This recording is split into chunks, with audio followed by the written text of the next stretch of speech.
오늘 읽으실 하나님 말씀은 사도행전 2장 1절이 되겠습니다. 같이 합독하겠습니다. 오순절 날의 이미 이름에 그들이 다 같이 한 곳에 모였더니 아멘. 오늘 우리가 성령 강림과 교회의 탄생을 살펴볼 텐데요. 제가 일부 영어 예배 때는 교회의 탄생을 교회의 생일이다 이렇게 얘기를 했어요. birthday라고. 그래서 모든 사람이 생일이 있는 것처럼 교회도 생일이 있다라고 이렇게 좀 쉽게 얘기를 했습니다. 이 성령 강림과 교회의 탄생은 동전의 양면과 같은 겁니다. 성령이 오순절날 오셨다라는 건 오순절의 날이 되매 성령이 강림하심으로 교회가 이 땅에 태어나게 됐습니다. 그래서 오늘 그 사도행전 2장을 시작하면서 그 오순절 사건이 너무너무 중요한 것인데 그 눈으로 보여지게 중요한 것은 뭐냐면 오순절에 성령의 임재를 통해서 강림을 통해서 교회가 이 땅에 태어났다라는 거예요. 여러분과 제가 섬기고 있고 이 섬기고 있는 교회가 어떻게 시작됐는지를 보여주는 겁니다. 그 교회의 탄생, 유일무이하게 성령으로 말미암아 교회가 탄생하는 이 사건을 담고 있는 게 사도행전 2장입니다.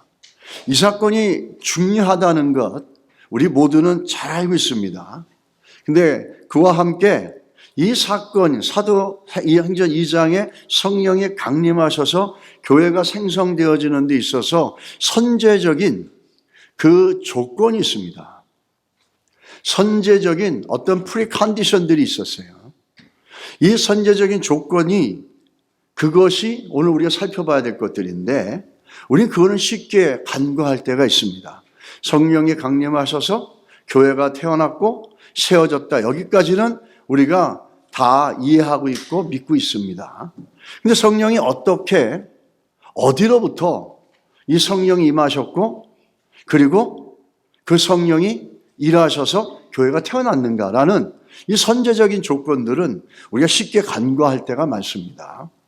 오늘 보면서 그 부분들을 조금 더 살펴보는 시간들이 될 것 같습니다. 저는 음악을 잘 모르지만은 들은 얘기를 통해서 보면 그 세계적인 그 오케스트라가 연주를 할 때 보게 되면 시작할 때 공연 전에 모든 연주자들이 무대에 올라와 가지고 각자 악기들을 조율합니다. 그러면 굉장히 많은 잡음이 일어나죠. 바이올린은 바이올린대로, 첼로는 첼로대로, 플룻은 플룻대로 제각각 소리를 내고 그렇게 한답니다. 그럴 때 엄청난 소음이 일어나는데 그때 어떤 일이 있냐면 오브에가 라, 도레미파솔 라시 도 할 때 라, 그 영어로 A를 갖다가 그 음을 부른다고 합니다. 오보에가 그렇게 그 부르면은 거기에 맞춰서 모든 악기들이 다 그 음에 조율을 해가지고 결국에는 그 많은 악기에 많은 사람들이 그 오보의 소리의 중심과 기준을 잡아서 악기들이 하나가 되어져서 거기서 우리가 아는 웅장하고 또 때로는 너무 아름다운 교향곡들이 연주가 되어질 수 있다고 합니다. 그런 것처럼 오늘 사도행전에 교회가 성령이 오셔서 교회가 탄생되어지는데 그 오부에 같은 역할을 했던 사람들이 있어요. 그게 누구냐면 최초의 성도 120명들입니다. 정확하게 말하면은 오부에와 같은 역할을 했던 이 사람들이 모임이 아니라 그 사람들이 어떻게 반응했느냐가 이 오부에와 같이 그 오랜 시간 하나님의 언약의 말씀이 하나가 되어져서 이 땅에 집결되어지고 성취되어졌습니다. 이 최초의 성도 120명들이 어떻게 오부에 같은 역할을 해가지고 그 다양한 것들을 하나로 모아서 만들어낼 수 있었는가? 그거는 그들의 합심 기도였습니다. 사도행전의 시작을 보게 되면은 어떻게 시작하냐면 120명의 성도들이 모여서 최초의 성도들이 모여서 연합으로 기도합니다. 합심해서 기도함을 통해 가지고 그 오랫동안 약속되어졌던 하나님의 성령이 이 땅에 임하시면서 교회가 이 땅에 탄생하는 거예요. 우리는 성령에 대해서 얘기하고 사도행전 2장의 중요성을 얘기합니다. 성령의 강림에 대해서 얘기합니다. 그러나 그 사도행전의 역사가 일어나기 전에 오부에 같이 모든 걸 하나 집결시켜서 성취시켜 만들어낸 120명 성도들이 모여서 연합으로 기도한 것에 대해서는 쉽게 잊어버릴 때가 참 많습니다. 120명의 성도들이 모여서 기도했던 이 내용들은 예수님이 이미 교회에 대해서 얘기했던 것과 상당히 일치합니다. 마태복음 18장 18절에서 20절로 보게 되면 진실로 너희에게 이르노니 무엇이든지 너희가 땅에서 매면 하늘에서도 매길 것이요 무엇이든지 땅에서 풀면 하늘에서 풀리리라. 진실로 다시 너희에게 이르노니 주님이 다시 강조하는 거예요. 얼마나 중요하다는 건지 알 수 있지 않습니까? 너희 중에 두 사람이 땅에서 합심하여 무엇이든지 구하면 교회의 권세와 교회의 능력과 교회됨의 놀라운 시작과 교회됨의 정체성과 그 모든 것들이 어디서부터 시작되냐면 두세 사람, 누구죠? 예수 믿는 사람들이에요. 내 이름으로 모인 두세 사람이 연합을 해서 합심해서 기도하면 어떻게 하죠? 이 땅에서 너희가 묶으면 하늘 아버지께서도 묶을 것이고 이 땅에서 풀면 하늘 아버지께서도 푼다라는 거예요. 너무너무 중요한 것이죠. 우리는 이걸 갖다가 잊어버리고 교회 생활할 때가 많습니다. 우리는 이걸 모르고 성령이 교회를 통해서 일하시기를 바랄 때가 참 많습니다. 우리는 오늘 이걸 보면서 한 가지 기억할 것은 성령과 성령을 통해서 교회가 이 땅에 생성되어지고 탄생되어졌는데 어떤 걸로 시작됐냐면 120명이 모여서 믿음으로 기도함을 통해서 시작됐다는 거예요. 너무너무 중요한 얘기죠. 주님이 이 말씀하신 교회의 정의와 교회의 권세와 힘들이 여기 나오는 거예요. 우리가 연합으로 공예배 때 아니면 우리가 교회를 통해서 나오는 공기도회 때 함께 기도하는 것은 너무너무 중요한 겁니다. 교회가 교회되어지는 놀라운 시작점이 뭐죠? 성도들이 연합해서 한 마음으로 한 믿음으로 기도하는 거예요. 이게 교회가 교회되어지는 거고 반대로 그렇지 못하면 교회는 힘을 잃어버릴 수밖에 없다는 겁니다. 성경이 그 성령이 어떻게 이 땅에 오셔서 어떻게 교회가 세워졌는지 시작점을 120명의 성도들이 모여서 기도함을 통해서 이루어졌다라고 성경은 분명히 얘기하고 있어요. 근데 우리가 잊어버릴 때가 많죠. 그래서 그 칼빈 같은 사람은 오늘날도 교회의 부흥은 이렇게 일어난다고 얘기합니다. 어떻게? 오늘 사도행전처럼. 칼빈이 이렇게 얘기합니다. 여기서 사도행전은 120분도가 합심해서 성령의 오심을 간절히 기도하였음을 보여준다. 그리스도가 약속하신 대로 성령을 보내달라는 것이 그들의 기도의 제목이었다. 이 약속에 대한 믿음이야말로 우리로 하여금 하나님을 간절히 찾도록 자극하는 참된 신앙이다. 그러므로 우리 또한 그들을 모범으로 삼아 우리 안에 주의 성령을 증가시켜 달라고 즉각적으로 기도하고 간구해야 하고 성령의 부으심에 대한 약속의 성취는 말세에 있을 것이다. 칼빈이 아주 정확하게 얘기하고 있고 저거는 무슨 얘기냐면 오늘날도 교회가 부흥하기 위해서는 바로 120문도처럼 모여서 기도하면서 이 패턴, 이 모델을 잊어버리지 말라는 거예요. 그래서 마지막에 뭐라고 얘기합니까? 모든 시대의 교회가 이 사도행전을 결코 게을리 사용하지 말아야 한다. 예를 들어 사도행전의 최초의 부흥을 취하라. 그것은 참된 신앙의 모든 부흥을 위한 패턴이다. 이렇게 얘기합니다. 패턴은 뭐죠? 일정한 형식을 갖고 있다는 거예요. 그 형식이 뭐죠? 120명이 믿음으로 모여서 기도함을 통해서 성령이 임하셨고 교회가 탄생했고 이거는 2000년 전에 오순절에 그 사건으로 끝난 게 아니라 오늘날 모든 교회도 따라야 될 로마들이라는 거예요.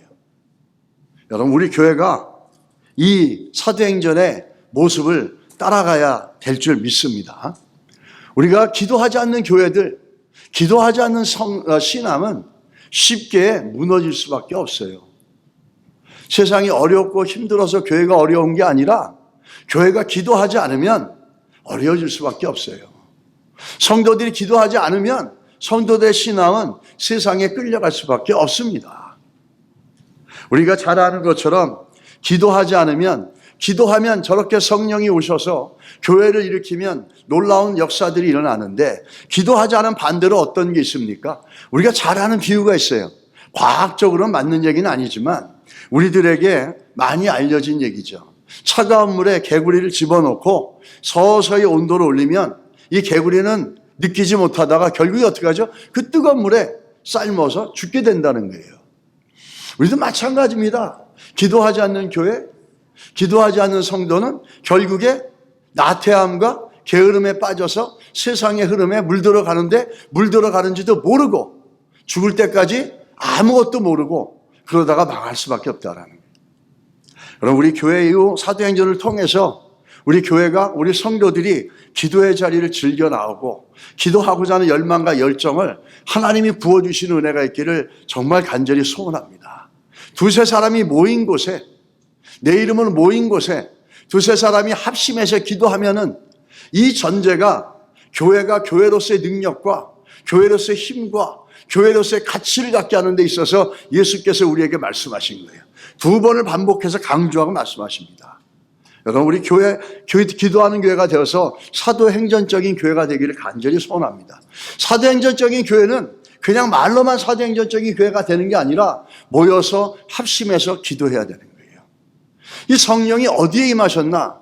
먼저 성령이 임하심으로 교회가 이 땅에 탄생되었지 않습니까? 그러면 먼저 우리가 살펴봐야 할 거는 성령이 어디에 임하셨냐라는 거예요. 그걸 오늘 2장 1절에서 뭐라고 얘기합니까? 오순절 날이라 얘기하면서 후반에 뭐라고 그러죠? 그들이 다 같이 한 곳에 모였더니 They were all together in one place. 한 곳에 모였다라는 거예요. 먼저 우리가 성경 말씀을 보게 되면 이들은 누구냐라는 거예요.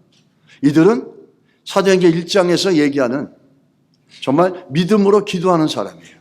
그 왜 이들을, 이 120명의 이 사람들이 어떤 사람인지를 우리가 알아야 됩니다.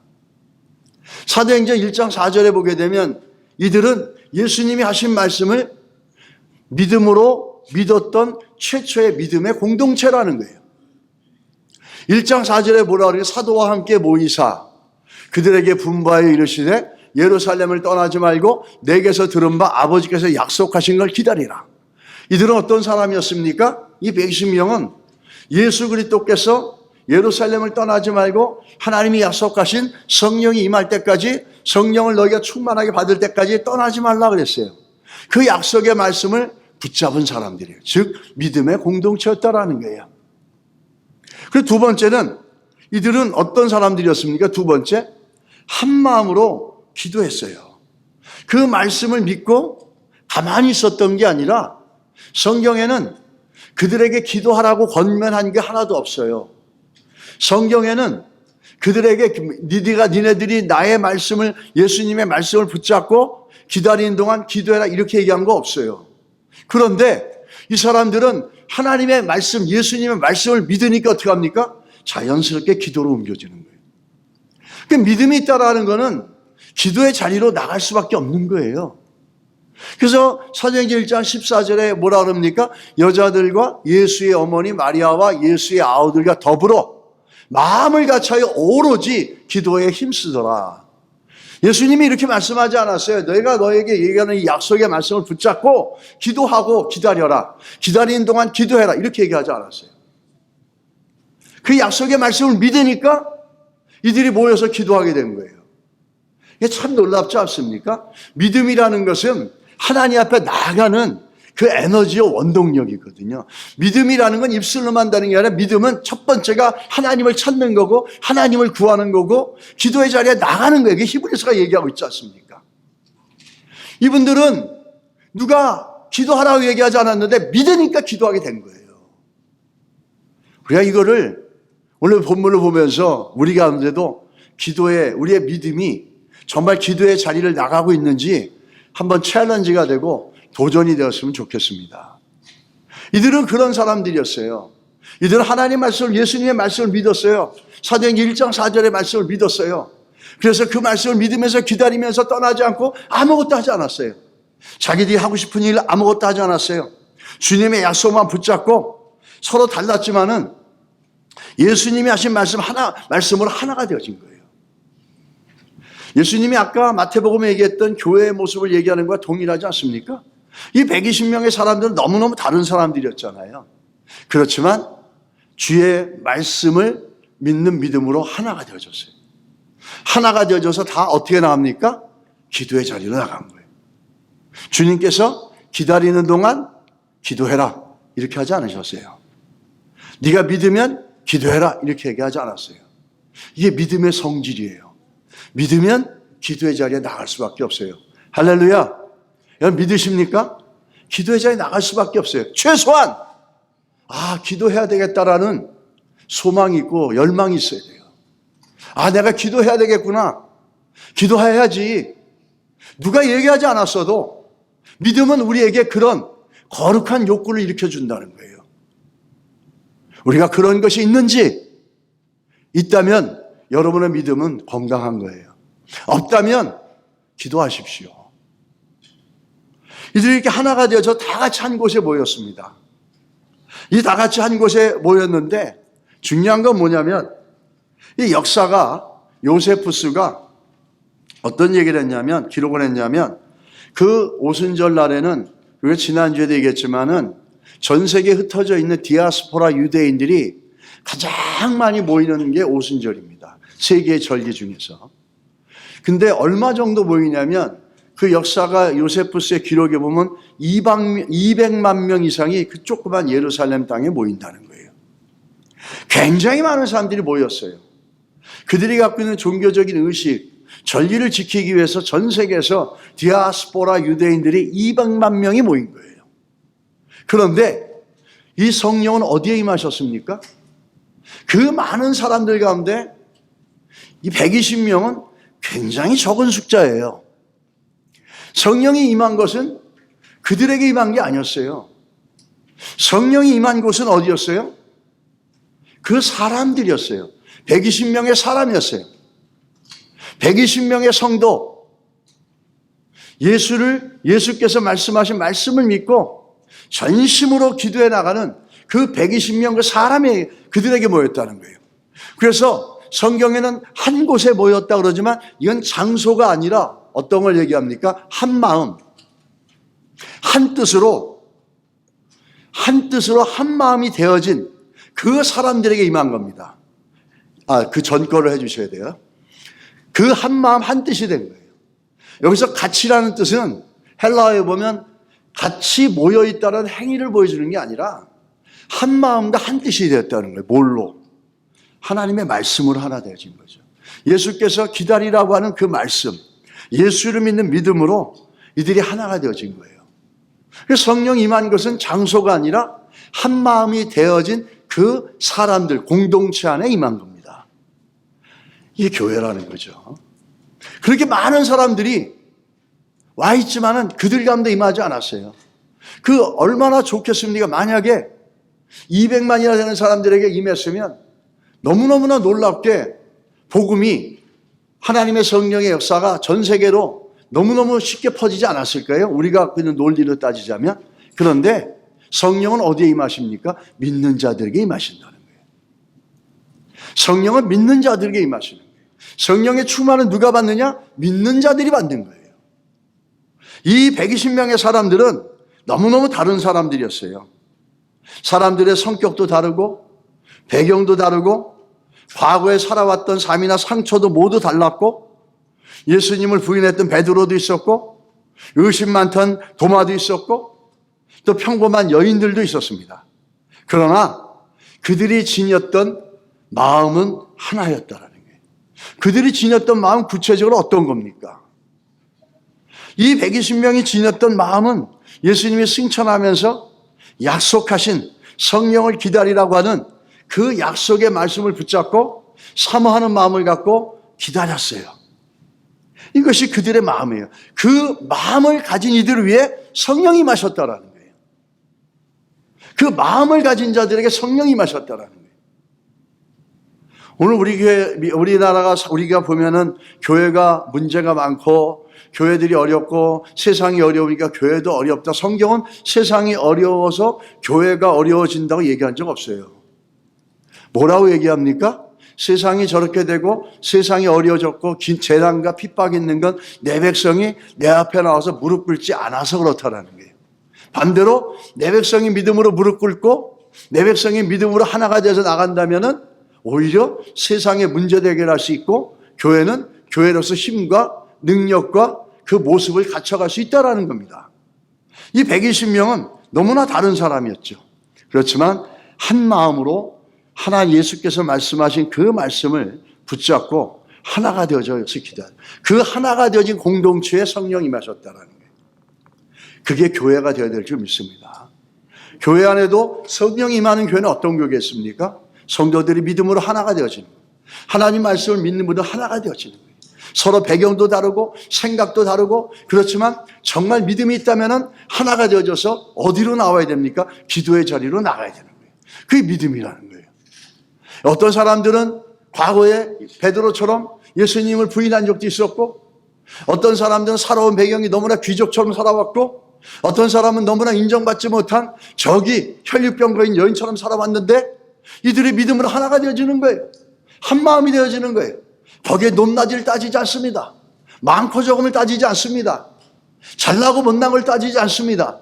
하나가 되어져 오로지 뭐죠? 성령을 받겠다라고 하는 그 믿음으로 하나가 되어져서 모두가 누구도 얘기하지 않았는데 스스로 기도하려고 모였다라는 거예요. 여러분, 우리 교회가 이렇게 되어질 줄 믿습니다. 우리 교회가 이렇게 되어지길 원합니다. 이렇게 되어질 때 하나님의 성령이 임하셨다라는 거예요. 200만 명의 삶이 아무리 많았어도 거기에 성령이 임하시지 않았어요. 믿는 자들에게 임했어요. 믿음으로 하나가 되어진 자들. 그래서 성령을 사모하며 기도하는 자들. 그 숫자가 너무너무도 작았어요. 120명밖에 안 됐어요. 그런데 그곳에 임하셔서 2000년이 지난 지금에도 그들의 기도와 그들의 믿음으로 말미암아 오늘 우리가 이 자리에 있는 거 아닙니까? 여러분, 우리가 그렇게 되기를 간절히 사모합니다.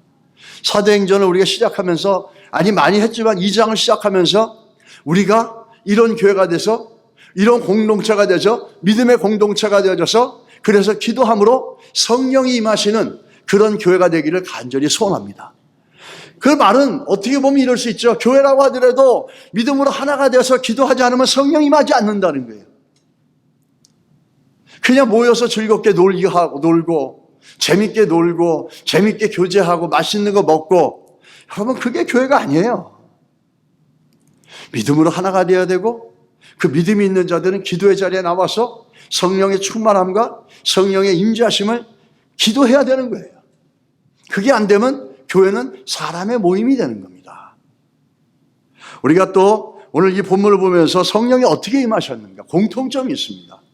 이 사도행전에 보게 되면은 오늘 사도행전 2장 1절과 2장에서 성령이 임하시는 역사가 나오지 않습니까? 사도행전 2장 1절에 120명이 모여서 같이 연합으로 기도했어요.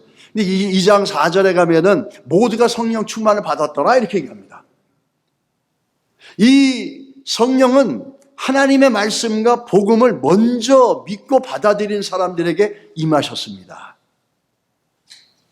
오늘 120명의 사람은 예수를 영접했던 사람들이고 하나님의 말씀을 믿은 사람들이었어요.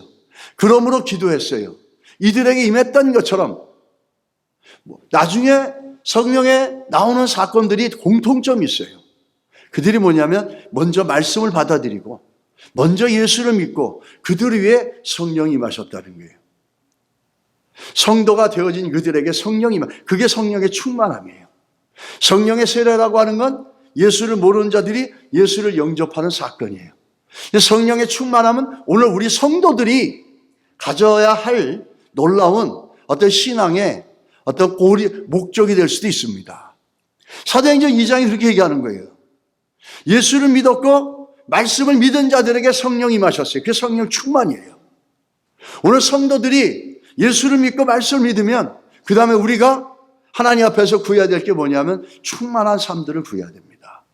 대표적으로 나오는 첫 번째가 뭐냐면 오늘 우리가 읽었던 120명의 성도들이에요. 사도행전 2장 1절에 오순절날 그들 이미 이름에 그들이 다 같이 한 곳에 모였더니 모여서 어떻게 믿음으로 모여서 기도했잖아요. 그러니까 2장 4절에 뭐래요? 그들이 다 성령 충만을 받고, 포인트가 뭘까요? 그들이 먼저 예수를 믿었다는 거예요. 성령이 충만함을 받기 전에 먼저 예수를 믿었다는 거예요. 먼저 하나님 말씀을 믿었다라는 거예요. 그 위에 성령이 마셨다라는 겁니다. 두 번째 보시게 되면은 사마리아 성도들에게 일어난 일입니다. 사마리아 성도들도 하나님 말씀을 먼저 받았어요. 먼저 믿었어요. 그리고 성령이 마셨어요. 사도행전 8장 14절로 17절에 보니까 이렇게 나오죠. 예루살렘에 있는 사도들이 사마리아도 하나님의 말씀을 받았다 함을 듣고 베드로와 요한을 보내매 그들이 내려가서 그들을 위하여 성령 받기를 기도하니, 이는 아직 한 사람에게도 성령 내리신 일이 없고 오직 주 예수의 이름으로 세례만 받을 뿐이더라. 이에 두 사도가 그들에게 안수함에 성령을 받는지라. 사마리아의 성도들은 하나님의 말씀을 받았지만 아직 성령을 받지 못했습니다.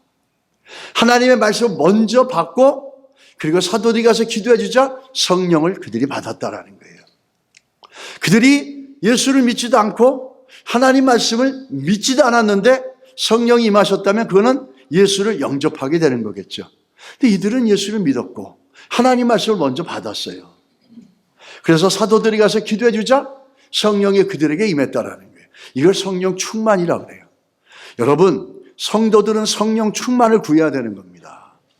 성령 충만을 구해야지 우리가 하나님 마음도 알게 되고 또 땅끝까지 주의 복음을 전해야 되는 우리의 사명과 우리가 이 땅에 성도로 존재하는 목적도 알 수 있습니다. 우리 성도들이 그냥 있는 기도해야 되는 이유, 근본적인 이유 중에 하나는 뭐냐면 성령 충만을 구해야 되는 거예요. 믿는 자들에게 성령이 임하신 거예요. 믿지 않는 자들에게 성령은 구원의 역사를 이루십니다. 근데 믿는 자들, 예수를 믿고 하나님 말씀을 받아들인 자들에게 하나님의 성령이 어떻게 하죠? 항상 보게 되면 사도들이 기도해 줄 때, 고로 성도들은 성령 충만을 위해서 기도해야 된다는 겁니다. 믿는 자들은 기도해 나갈 때 충만함이 있습니다. 세 번째 보게 되면 이방인 고넬료 가정에 일어난 일입니다. 이 고넬료 가정은 최초로 복음을 받아들인, 예수 그리스도를 구주로 받아들인 최초의 이방인이었어요. 그리고 이후로 복음은 전 세계로 퍼져나갑니다. 근데 이 이방인 고넬료 가정에 어떻게 성령에 임재하셨고 그들이 어떻게 성령의 충만함을 받았는지가 사도행전 10장 44절에 47절까지 잘 나와 있습니다. 베드로가 이 말을 할 때 성령이 말씀 듣는 모든 사람에게 내려오시니, 뭐가 또 포인트입니까? 이들이 말씀을 들을 때 성령이 내려오셨다는 거예요. 오늘 주보를 보시면 알겠지만은 꼭 읽어보시기 바랍니다. 주보. 뒤에 보시면 목회 칼럼에 보면 이런 말씀을 제가 썼어요. 교회 나가지 않아도 신앙생활을 잘할 수 있다거나 교회에 수시로 결석하면서도 자신은 신앙을 지키고 있다고 생각하는 건 교회 안에서 역사하시는 성령님의 역할을 모른다라고 얘기했어요. 왜냐하면 교회에서 선포되어지는 말씀 속에 하나님의 성령이 일하시기 때문입니다. 그리고 그 말씀을 통해서 우리의 하나님의 성령의 역사심이 있고 우리의 심령이 새로워지고 우리의 믿음의 모습들이 새로워져 갈 수 있기 때문이에요. 이 이방인 고넬료 가정 안에 이들이 말씀을 들을 때 성령이 임하셨어요. 그러면서 이방인들에게도 성령을 부어주심으로 말미암아 놀라니 이는 방언을 말하며 하나님 높임을 들음이로라. 이에 베드로가 이르되 이 사람들이 우리와 같이 성령을 받았으니 이럽니다. 언제 이들이 성령을 받았습니까? 말씀을 들을 때. 말씀을 들을 때 성령을 받은 거예요. 아까 사마리아 교회 성도들은 어땠습니까? 하나님 말씀을 먼저 받아들이고 난 이후에 그리고 사도들의 기도로 성령을 받았습니다. 이 말씀과 성령을 나눌 수가 없다라는 거예요.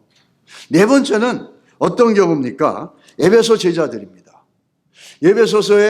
에베소라는 곳에 제자들이 있었는데, 믿는 자들이 있었는데 복음은 들었어요. 근데 아직 성령이 뭔지를 몰라요. 사도행전 19장 4절에서 7절 바울이 이르되 요한이 회개의 세례를 베풀며 백성에게 말하되 내 뒤에 오시는 이를 믿으라 하였으니 이는 곧 예수라 하거늘 그들이 듣고 주 예수의 이름으로 세례를 받으니 바울이 안수함에 성령이 그들에게 임하심으로 이렇게 얘기합니다. 이들이 예수 그리스도가 누군지를 알게 되고 예수 그리스도 영접하고 세례를 먼저 받았어요. 그러자 성령이 그들에게 임하셨다 얘기하는 겁니다. 여기는 이거는 하나님의 말씀을 먼저 믿고 예수를 먼저 믿는 자들에게 성령을 주셨다라는 얘기지만 성도인 우리들에게 뭐냐면 예수를 믿고 하나님 말씀을 믿으면 우리가 구해야 될 기도의 가장 중요한 제목 중에 하나가 뭐냐면 성령 충만이라는 거예요.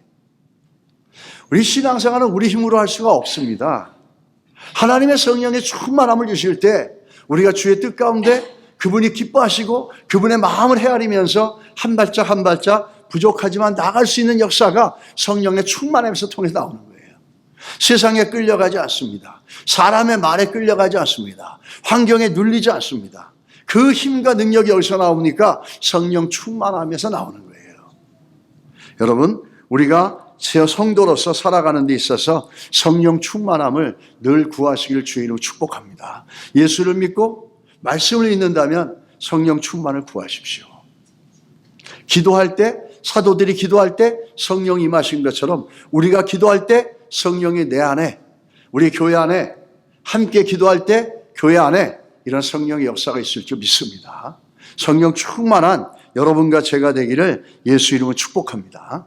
예전에 제가 그 하영주 목사님 그 설교 집에서 들은 이야기인데요. 그 온누리교회가 시작될 때 아주 오래전이죠. 그 하영주 목사님이 전도사님이었을 때 김기순 박사님이란 분을 만나셨답니다. 이분은 미국에서 공부하시고 한국 정부의 초청으로 오셔서 근무하게 되셨어요. 국내에서 근무하는 중간에 그만 간암이 걸리신 거예요. 그래서 연구 활동을 하던 카이스트에서 활동도 중단한 채 그 병원에서 병상에서 생명을 부지하고 있었습니다. 그래서 그분의 부인과 친구분들이 이 하영조 목사님을 찾아와서 그분을 찾아가 기도를 좀 해달라고 부탁을 했습니다. 그래서 그 당시 하영조 전도사님은 서울대 병원으로 찾아가서 그 김기순 박사님의 얼굴을 이렇게 보니까 얼굴이 새까맣게 되고 황달기로 가득 차 있더래요. 거의 죽은 사람 같더래요. 그는 원래 불교 신자였다고 합니다. 그렇기 때문에 이 김 박사님은 그 하영조 전도사님이 찾아온 것을 별로 그렇게 달갑지 여기지 않았다는 거예요. 그런데 이 하영조 목사님이 어떻게 얘기를 하냐면 내가 김 박사님을 위해서 기도해 주고 싶지만 김 박사님은 하나님과 아무런 관계가 없어서 내가 어떻게 기도해 줘야 될지 모르겠습니다. 만약에 김 박사님이 예수님을 영접한다면 그때는 하나님과의 관계가 생기기 때문에 내가 기도해 줄 수 있습니다. 이렇게 얘기를 했다고 합니다. 그러면서 그 얘기를 하면서 예수를 믿겠다고 마음을 열더래요. 그래서 예수님을 영접시키고 이 하영조 전도사님이 열심히 기도해주고 나왔어요. 그리고 서울대병원을 나와서 나오는데 도중에 그 길거리에서 눈물로 간절히 그 김기순 박사가 치유되기를 하나님께 기도했다고 합니다. 서울대를 나오고 하버드를 내오고 MIT에서 박사학위를 받았던 이 김 박사님, 그 학위가 이 김 박사님을 구원해 주지 못했어요. 그 학위가, 그 놀라운 학위와 학벌이 이 김 박사님의 그 병든 간암을 치료해 줄 수가 없었어요. 그걸 깨닫고 그때서야 예수님을 이제 믿게 되어진 거잖아요. 중요한 게 뭐냐면 하 목사님이 당신이 예수를 믿고 예수를 고백하지 않으면 내가 아무리 기도해줘도 그 기도가 열매가 없을 거다. 먼저 예수를 믿고 먼저 하나님 말씀을 믿어라. 그 믿음 위에 기도해 주겠다라는 거죠. 그리고 나서 한 달 후에 그 김기순 박사님이 건강해서 찾아온 거예요. 그때 찾아왔던 이유는 뭐냐면 젊은 전도사님이 와서 기도해 주니까 고맙다고 인사하려고 온 거였어요. 근데 그 이후로 정말 교회 생활을 하면서 정말 예수를 깊이 믿고 예수를 정말 잘 믿어서 정말 많은 사람들을 전도하게 되어졌다는 겁니다. 먼저 복음을 제시하고 먼저 복음을 믿고 그리고 그 믿음을 통해서 이 목사님이 기도해 주자 놀라운 역사가 있었다는 거죠. 여러분, 성령은 어디에 임하십니까? 믿는 자들에게 임합니다. 성령의 충만은 믿는 자들에게 임하는 거예요. 믿는 자들, 예수를 믿고 하나님 말씀을 믿는 자들에게 성령이 임하시는 거예요. 여러분, 믿으시면은 성령 충만을 구하시기 바랍니다. 우리가 이 성령은 또 어떤 게 있냐면 본문을 보면서 성령을 볼 때 성령은 공동체를 통해서 임하십니다. 그러면서 개인들에게 임하셔요. 이 차이가 굉장히 중요한데 나중에 기회가 있으면 우리가 얘기하겠지만 카톨릭과 다른 점이 이거예요. 우리 교회 성령이 사도행전 2장에서 성령이 임하시는데 어디를 통해서 얘기하냐면 공동체, 120명의 공동체를 통해서 임하시는데 공동체에만 있는 게 아니라 그 안에 있는 모든 사람, 각 사람이 임합니다. 그래서 사도행전 2장 1절로 4절에 보게 되면 그들이라는 단어가 4번이 나옵니다. 공동체를 얘기하는 거예요. 믿음의 공동체를 얘기하는 거예요. 즉 성령이 임재하시고 성령이 역사하신 시작점이 믿음의 공동체를 통해서 역사하셨다는 거예요. 너무너무 중요한 거죠. 그리고 각 사람에게 임했다라는 거예요.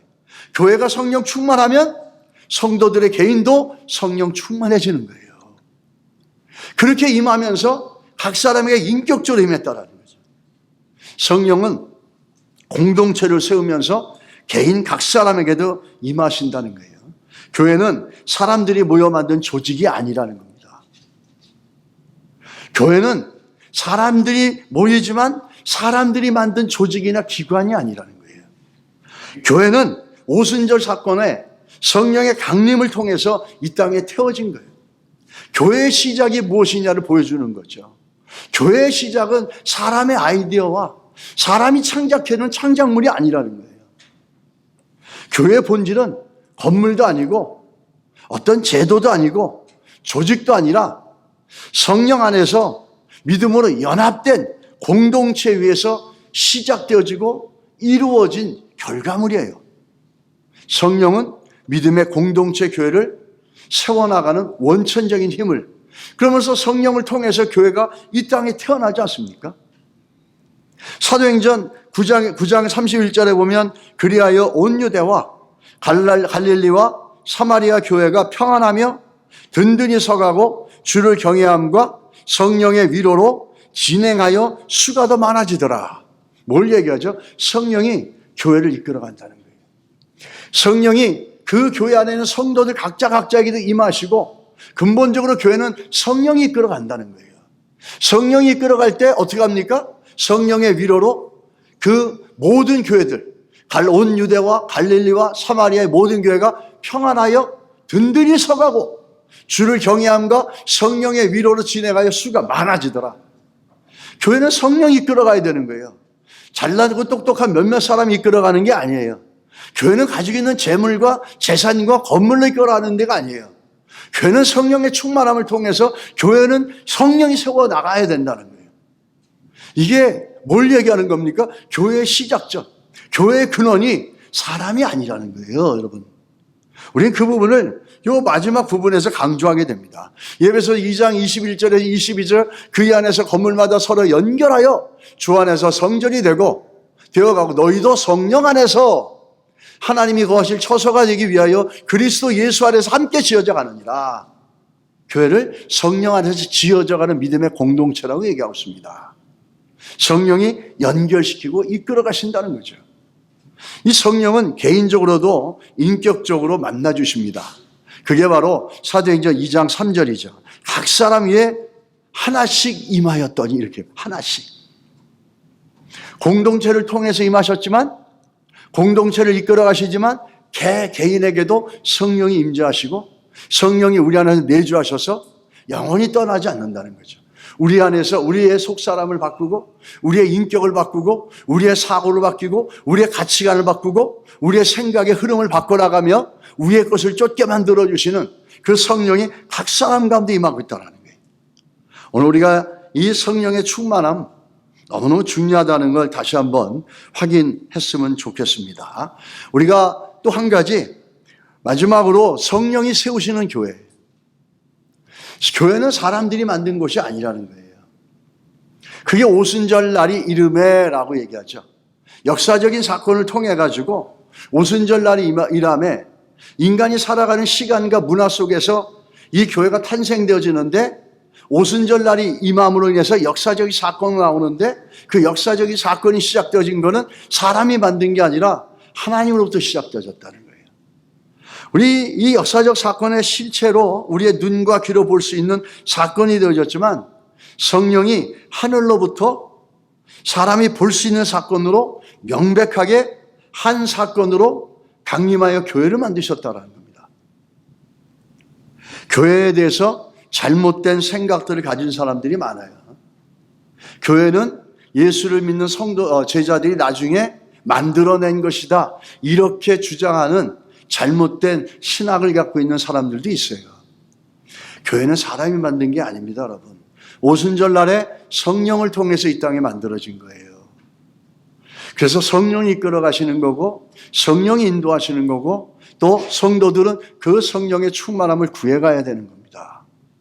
교회는 하나님이 만드시고 하늘로부터 시작됐다는 거죠. 오늘 한번 보십시오. 마태복음 16장 18절에 예수님이 교회를 뭐라 그럽니까? 내 교회라 그래요.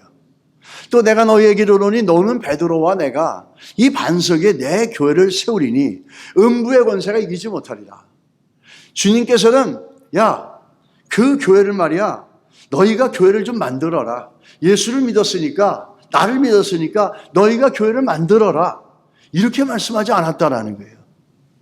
내 교회를 내가 내게 이르노니 내 교회를 세우리니, 누가요? 예수께서 친히 세우신다는 거예요. 그 예수께서 내 교회라고 얘기하시고 그분이 친히 세우신다는데, 그분이 누구냐면 오늘 사도행전은 성령이라는 거예요. 할렐루야. 성령이라는 거예요. 고로 성경이 얘기하고 있는 건, 교회는 사람으로부터 시작된 게 아니에요. 세상에서 만들어낸 기관이 아니라는 거예요. 하나님으로부터 시작됐다라는 거죠. 이거를 우리가 정말 깊이 있게 생각해야 될 줄 믿습니다. 오늘 주님의 교회, 하나님의 성령으로 만드신 이 교회는 어떤 것이 있어야 되느냐? 아주 교회에 대해서 기가 막히게 조직 신학을 통해서 교회론이라는 걸 장황하게 공부하지 않아도, 사도행전 2장 42절에서 47절에 교회가 무엇이고, 교회가 교회로서의 모습을 갖추기 위해서는 교회는 이런 것이 있어야 된다, 이거를 가르쳐주고 있어요. 하늘로부터 내려온 교회, 하나님이 만드시고 성령이 만드신 이 교회, 예수 그리스도의 몸인 예수 그리스도의 교회는 이게 있어야 된다는 거예요. 한번 보시겠습니다. 제가 사도행전 2장 42절에서 47절 읽어드릴게요. 이들이 사도의 가르침을 받아 서로 교제하고 떡을 떼며 오로지 기도하기를 힘쓰니라. 사람마다 두려워하는데, 오늘 이 내용 중에 살펴볼 것은 사람마다 두려워하는데 그 내용만 살펴볼 겁니다. 나중에 다시 살펴볼 거예요. 사도들로 말미암아 기사와 표적이 많이 나타나니 믿는 사람이 다 함께 있어 모든 물건을 서로 통용하고 또 재산과 소유를 팔아 각 사람의 필요를 따라 나눠주며 날마다 마음을 같이하여 성전에 모이기를 힘쓰고 집에서 떡을 떼며 기쁨과 순전한 마음으로 음식을 먹고 하나님을 찬미하며 또 온 백성에게 친송을 받으니 주께서 구원받은 사람들을 날마다 더하게 하시니라. 교회는 이런 거라는 거예요. 그리고 교회 안에는 이게 있어야 된다는 거예요. 우리가 교회 생활을 많이 했어도 교회가 무엇이고 교회 안에 무엇이 있어야 되고, 내가 교회를 섬길 때 무엇을 가지고 교회를 섬겨야 되고, 섬길 때 부족함이 어떤 것인지를 보고 그 부분을 섬겨야 될지 우리 모르고 할 때가 너무 많아요. 근데 성경은 명확하고 심플하게 얘기하고 있어요. 이걸 얘기하면 이렇게 얘기하는 거예요. 교회 안에 있어야 될 거를 통탄해서 9가지로 정리할 수 있어요. 첫째, 사도의 가르침, 말씀을 가르치고 배우는 것이에요. 첫째가. 두 번째, 서로 교제하고 떡을 떼며 성찬식을 얘기하는 거예요. 이거는 기도에 최선을 다하고 기도하는 거예요. 사람마다 두려워하는 것, 요거를 우리가 일단 얘기할 겁니다. 요건 이따 얘기할게요. 다섯 번째, 기사와 표적이 일어나고 하나님의 역사와 성령의 능력과 역사가 일어나는 거예요. 여섯 번째, 서로 물건과 재산과 소유를 나누어서 각 사람이 부족하고 어려운 걸 채워주는 거예요. 이게 사도행전 교회예요. 마음을 같여야 성전에 모이기를 힘쓰고 뭐하죠? 예배하는 거예요. 집에서 떡을 떼며 모일 때 친교하는 겁니다. 성찬식에서 예수님의 떡을 뗐던 것처럼 모여서 함께 떡을 떼면서 친교하는 거예요. 친교가 결국에는 예수 그리스도의 십자가의 사건 위에서 이루어지는 거죠. 아홉 번째, 하나님을 찬미하며 찬송하고 감사하고 이것도 같은 예배 가운데 들어가는 거죠. 그러므로 세상 사람들로부터 칭송을 받는 곳, 이게 교회예요. 여러분, 저게 교회 안에 저게 있어야 되는 거예요. 말씀을 가르치고 말씀을 배워야 되고 서로 교제하고 성찬식이 있어야 돼요. 교회는. 그건 하나님께서 예수님께서 이 땅에서 만드신 성찬과 침례는 교회 안에 있어야 되는 거예요. 그리고 성도들이 최선을 다해서 기도하는 거예요.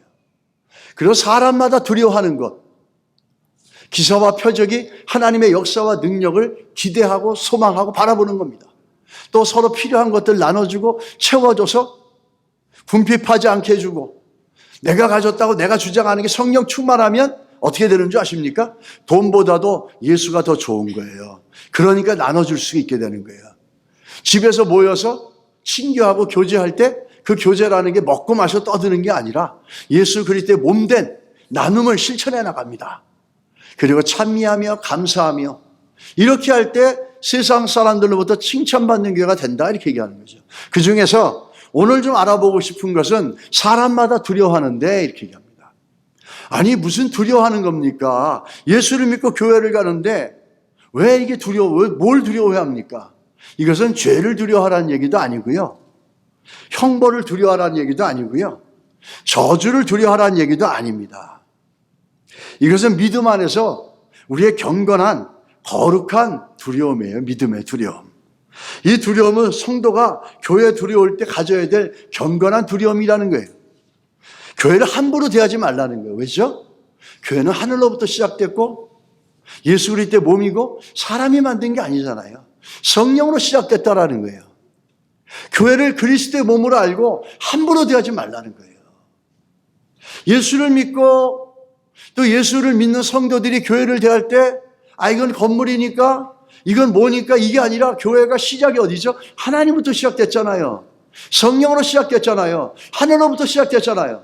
그러니까 교회에 참여할 때 성도들은 교회를 두려워하는 마음으로, 경외함으로 교회를 소중히 여기라는 얘기입니다. 교회가 사람들의 모임이고 사람들이 모여서 으쌰으쌰하고 노는 데라면 성경은 저렇게 얘기하지 않았어요. 하나님을 두려워하고 하나님을 두려워하는 마음, 교회를 소중히 여기고 교회를 함부로 대하지 말라는 겁니다. 왜? 교회는 사람이 만든 게 아니기 때문이에요. 그래서 전도서가 이렇게 얘기하죠. 너는 하나님의 집에 들어갈 때 내 발을 삼갈져라. 교회는 하나님의 집이라는 거예요. 성령이 만드신 것이라는 거예요. 성령의 전이라는 것이.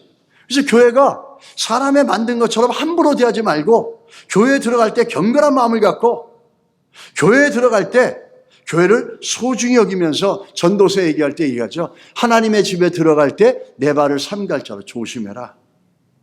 소중히 여겨라. 경건한 마음을 갖고 대하라. 왜? 교회는 사람이 만든 게 아닙니다. 사람의 구원을 위해서 존재하지만 교회의 시작과 교회의 존재와 교회에 유지하는 건 뭐죠? 하나님의 교회고 예수 그리스도의 교회고 성령이 만드신 거고 성령이 이끌어 가시는 거예요. 여러분, 교회를 대할 때 어떻게 되어 오셨습니까? 교회 사람들이 모여서 밥 먹고 놀고 떠들고 교회 어떤 소셜 커뮤니티 정도로 그래서 교회를 쉽게 생각하게 되는 거죠. 근데 성경은 분명히 얘기합니다. 교회 어떤 것이냐 그럽니까? 이러한 것이 교회에 있어야 될 것이고 성도들은 교회를 대할 때 하나님의 집에 들어갈 때 발을 삼갈져다. 하나님의 집에 들어갈 때 경건한 마음을 갖고 교회를 함부로 대하지 말라는 거예요. 왜 그러죠? 오늘 말씀을 정리합니다. 사도행전 2장 2절에 교회의 시작이 어디서부터 나왔습니까? 성령이 하늘로부터 왔죠. 하늘로부터는 성령께서 아버지로부터 오고 예수 그리스도를 통해서 이 땅에 오신 성령이 만든 게 교회예요. 그래서 교회는 사람으로부터 온 게 아니라 하늘로부터 왔다는 거예요. 사도행전 2장 2절의 말씀입니다. 같이 한번 읽을게요. 호련히 하늘로부터 시작됐다는 거예요. 여러분, 오늘도 성령 충만함이 있다면 우리가 교회를 더욱더 소중히 여기고 사랑하고 또 성도들이 예수를 믿고 하나님 말씀을 믿는다면 성령 충만을 구하시기 바랍니다.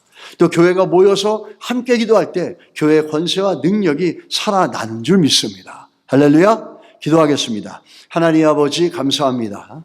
오늘 하나님의 은혜를 살펴보는데 하나님의 은혜 중에 가장 소중하고 복된 것은 성령을 통해서 우리에게 교회를 주셨다는 겁니다. 성령을 통해서 우리에게 그리스도의 교회인 그리스도의 몸된 교회를 우리에게 주셨다는 겁니다. 사람들은 모르고 세상 사람들은 교회를 사람들의 몸이라고 하지만 성령은 분명히 성령을 통해서 하늘로부터 주어진 하나님께서 우리에게 주신 놀라운 구원의 공동체, 믿음의 공동체인 걸 압니다. 우리 교회 안에 하나님의 성령으로 되어지는 교회가 되어져서 있어야 할 것들이 반드시 있게 하여 주시고 무엇보다도 교회가 하늘로부터 시작되고 하나님으로부터 시작되어진 걸 기억하며 교회를 소중히 여겨나가는 성령 충만한 성도들로 우리를 만들어 주시옵소서. 예수님의 이름으로 기도드렸습니다. 아멘.